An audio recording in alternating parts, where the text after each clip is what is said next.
And here you are. Allow me to introduce myself.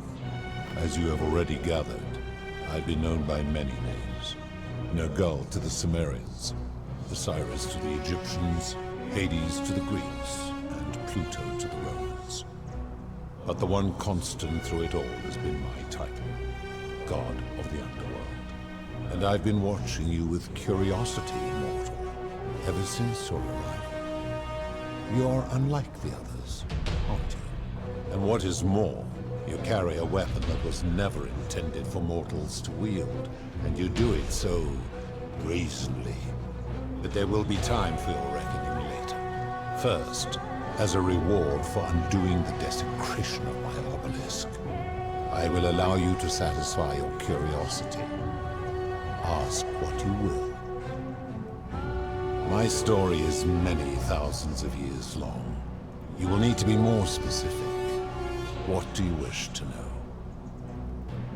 It is a matter of perspective.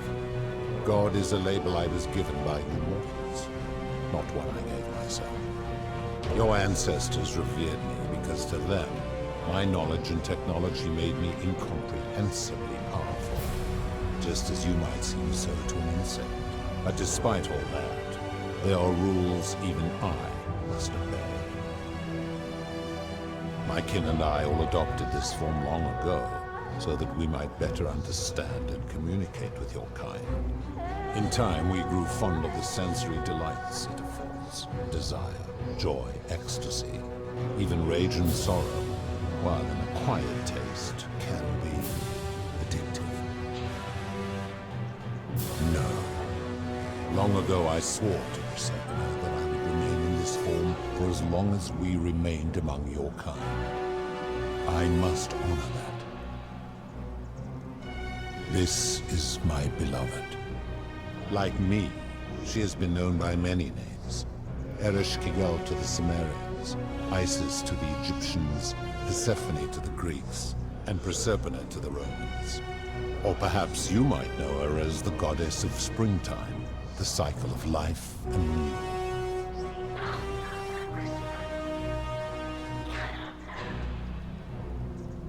Your gaze lingers too long. That is my servant. You would have met by the river, though she wears many faces and goes by many names. Kumutubal to the Sumerians, Kirti to the Egyptians, Charon to the Greeks, and Charon to the Romans. Her role is to ferry souls between the mortal world and this one, and to make their transition as seamless as possible. For that, she earned herself the infamous, if erroneous, moniker, the Ferryman. You will talk more later. For now, ask your questions. As you wish. It has come to be known simply as the Underworld, and it exists because of a wager I made long ago. That is a long story, one that began over 3,000 years ago and continues to this day. You see, long ago my kin and I set out from our home on Elysium to search for other forms of life among the stars. We discovered your planet and witnessed your kind evolving from primates into something lawless and barbaric. You all but destroyed yourselves, your 2 short lives being extinguished by violence and ignorance and disease. Yet Proserpina saw raw potential in you, and persuaded the rest of us it would be squandered without our intervention and stewardship. So we revealed ourselves to your people in a place called Sumer. We offered guidance in agriculture, toolcraft, and law, and you called us gods. For a time you flourished, but soon you were too many for us to oversee. And as you spread from that cradle of civilization, we saw something disturbing.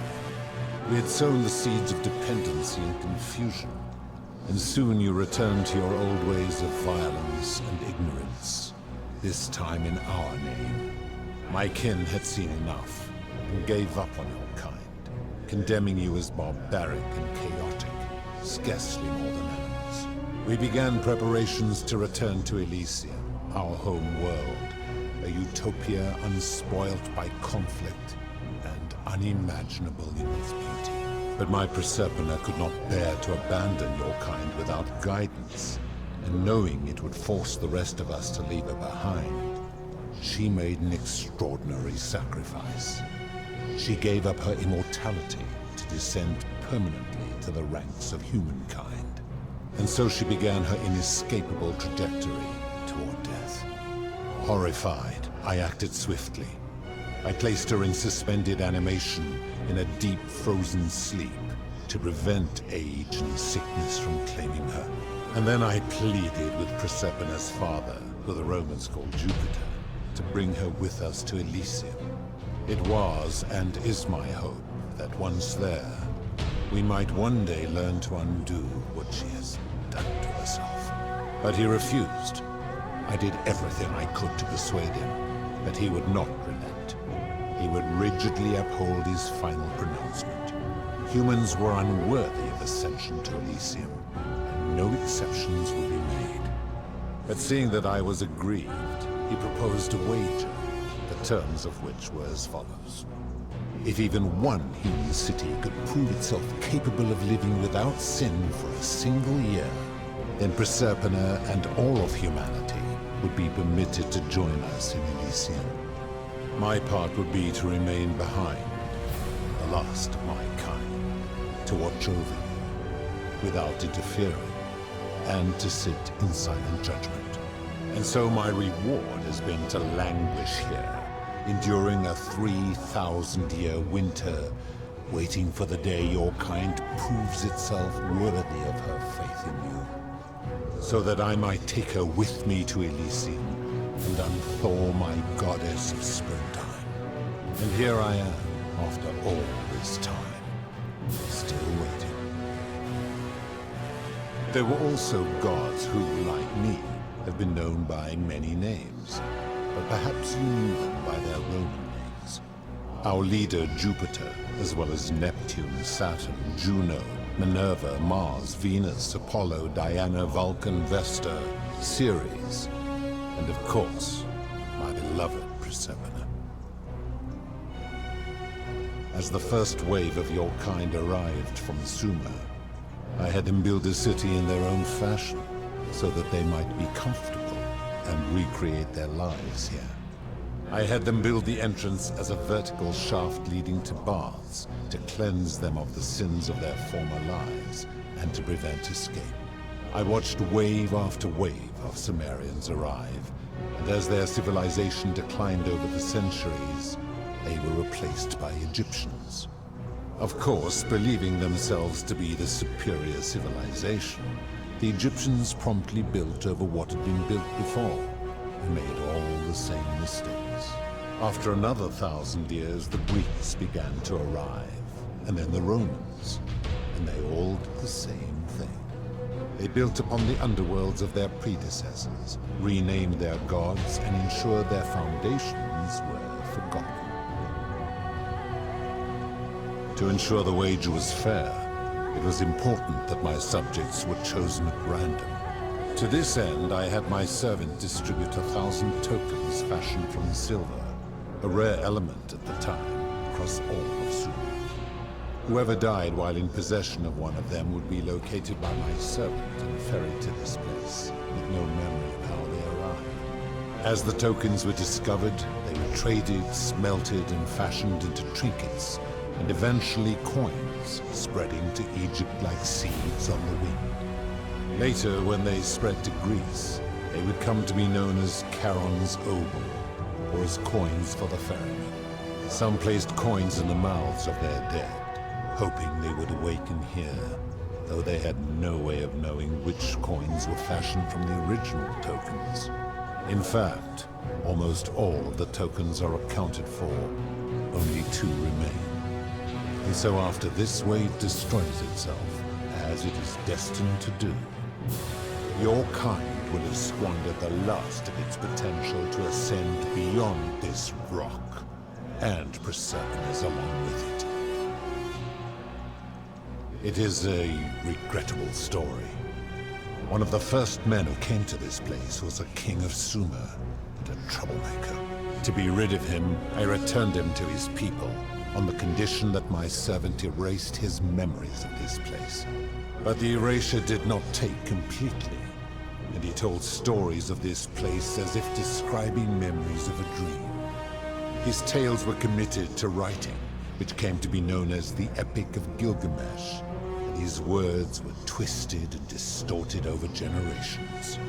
Later, the Egyptians would adapt Sumer's stories of the Underworld, making them wildly intricate and labyrinthine. Their Book of the Dead and Book of Gates bore less and less resemblance to this place in their priests' pursuit of profit.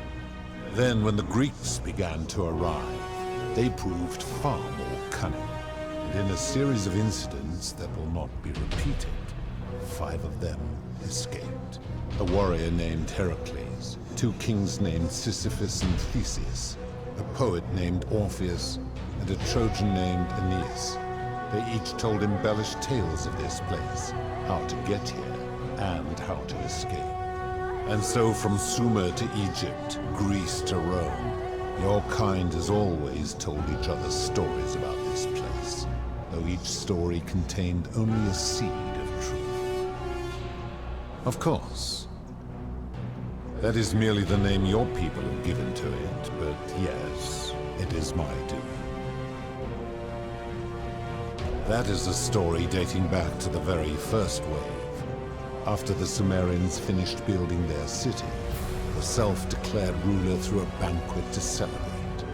Now this man was unmarried, and many women were vying to become his wife, a prestigious position of power and influence in a new world. Of all the women, 2 were particularly ambitious. Both were beautiful, and both arrived at the banquet wearing eye-catching dresses and painted faces, their hair woven in elaborate fashion. The first woman, recognizing that she would require an advantage to win the ruler's affection, draped herself in jewelry, ornate necklaces, bracelets, and rings fashioned from gold. Seeing this ostentatious display, the second woman grew envious, for she had no such jewelry at her disposal.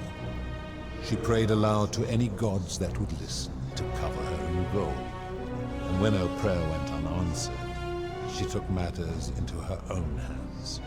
While the others indulged at the banquet, the second woman summoned the first for a discussion in a quiet place. She checked that nobody was watching, and pushed her rival from the top of the ziggurat, where she broke her neck on the rocks below. But I was watching, and I decided to answer her prayer. I took the golden bow left behind by Diana, and I shot that woman in the heart, covering her from head to toe in a layer of molten gold. And I left her to stand there, that she might serve as a grim reminder of what befalls those who sin in my domain. But that was not enough, for the entire city was tainted by her sin, and the wager could no longer be won. So I had no choice but to wipe the slate clean. I gilded them all, to make way for a new wave, and began the wager again.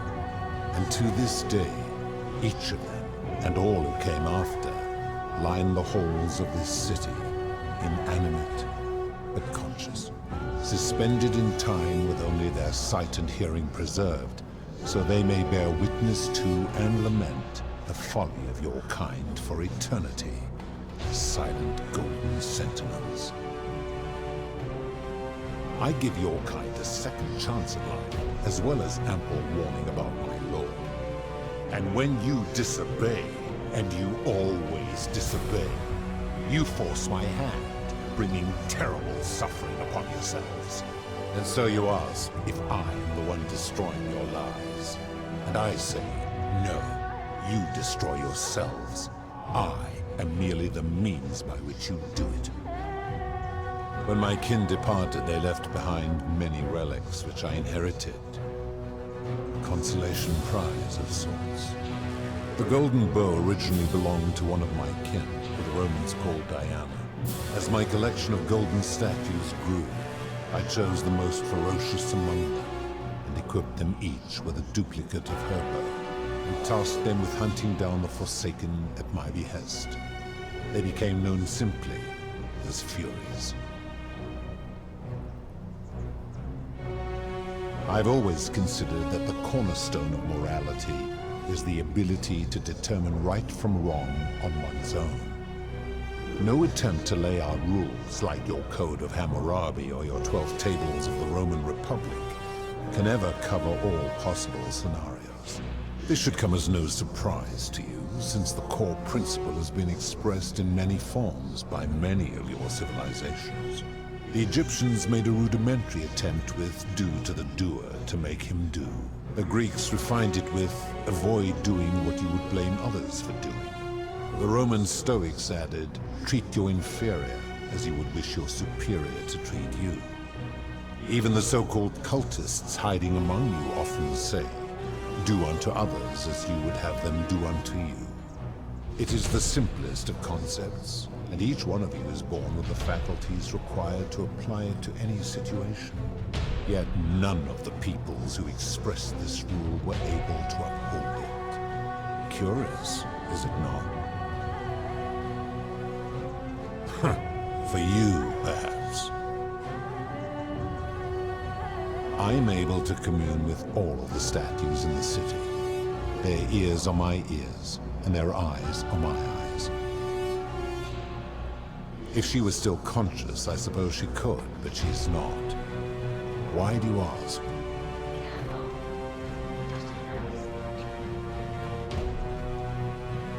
Then what an odd question. Good. Then now it is time for your reckoning. Only, it seems, something is wrong. It has long been within my power to see into the hearts of mortals and weigh their deeds in life. But when I peer into you, I see only a blank slate, as if you did not exist until you appeared in this city. How is this possible? Charon, where did you find this one? I do not remember ferrying you. How did you come here? If that is true, then I sense the intervention of someone powerful. How did you come to be in this time, mortal? Who brought you here? We cannot know.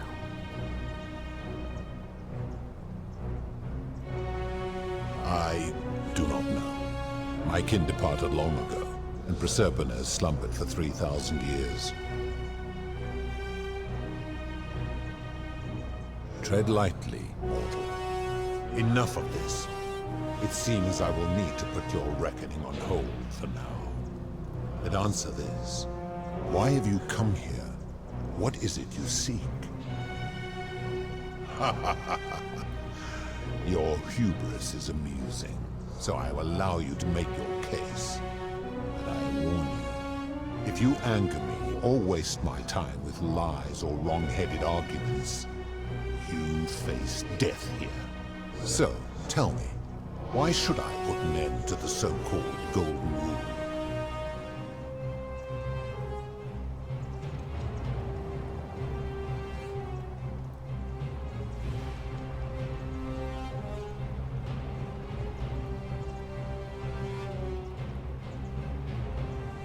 How so? And be specific. You have made a grave allegation, and I expect you to back it up.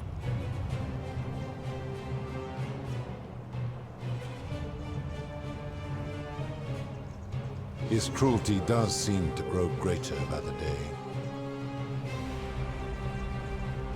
I admit, I have grown disturbed watching him. He is a volatile and confused fellow, that one. True, I have witnessed him doing that. If you're right, my involvement has corrupted the very thing I sought to observe impartially. But if I were to accept that, are you telling me these humans could coexist peacefully, without theft or violence, without my law?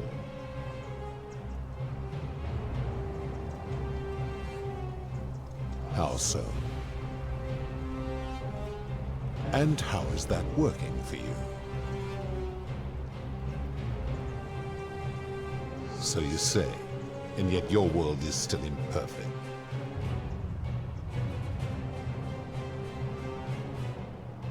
You have spoken eloquently, and yet, if what you say is true, it follows that my wager was fatally flawed from the beginning.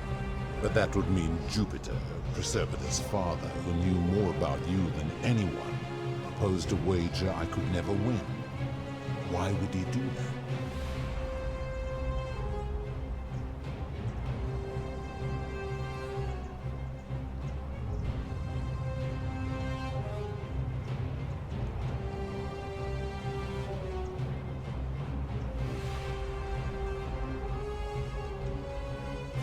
Perhaps.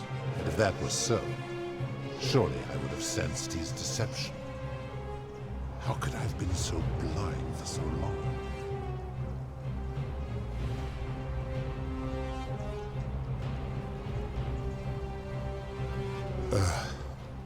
Your words sting me, mortal.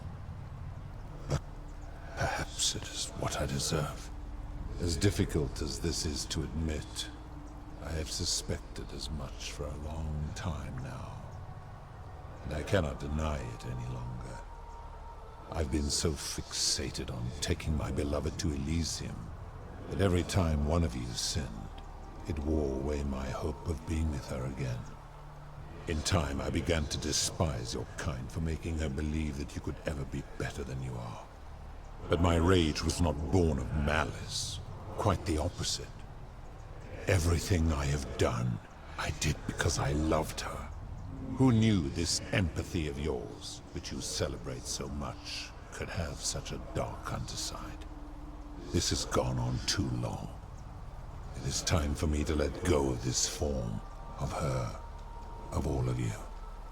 But know this, if I abandon the wager and leave for Elysium, neither she nor your kind may ever ascend. Very well. I will have Charon make arrangements to ferry the others. But as for you, be aware you will be separated from the rest. Once this exodus begins, the events that brought you to this moment will never have taken place, and you will have created a paradox. What will become of you is difficult to predict, but that is the risk you have taken by interfering in the natural flow of time. Now, are you ready? Farewell, mortal.